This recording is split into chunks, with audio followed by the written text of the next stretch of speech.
What will happen pag pinagsama mo ang isang term insurance at HMO coverage? Boom! It will become Manulife MedSecure or Medical Secure. Ano nga ba to? Ito yung pinakabagong product ngayon sa industry.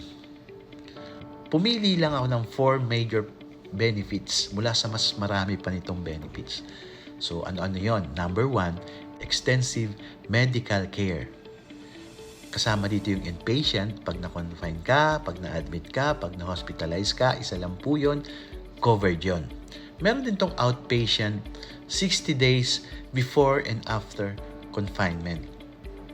And take note, yung medicine na ginastos mo, na binili mo, pwede mo siyang i-reimburse. Covered pa rin yun.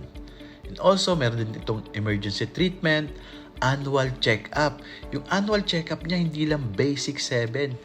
Kasama pa rin dito yung BUA, BUN, SGPT, lipid profile, alkaline phosphatase. So, ang dami. Hindi lang yung basic 7.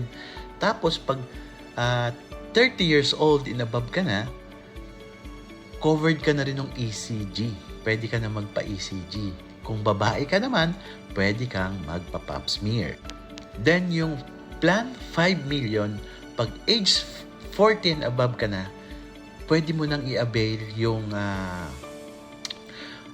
prostate specific antigen para to sa mga lalaki para ma-monitor kung meron kang prostate cancer. Ganon din sa mga kababaihan, meron tayong mammogram. So covered na yon. And lastly, meron tong 24/7 telemedicine. So pwede kang magpa-check up anytime, anywhere. So free po yun, hindi yung binabawas sa annual benefit limits mo. Number 2, meron tong higher medical coverage. Meron po tayong tatlong option, tatlong plan. 1 million, 2.5 million, and 5 million. Each and every plan po, meron niyang corresponding room and board. So sa 1 million, meron tayong 500,000 room and board. So pasok na pasok siya sa regular private. And sa 2.5 million naman po, meron tayong 7,500 room and board.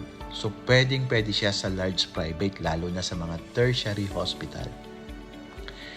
And yung 5 million naman, ang room and board niya is 15,000 room and board. So ang laki, no? So covered niya yung suite room. And also, we have a 1,700 accredited hospital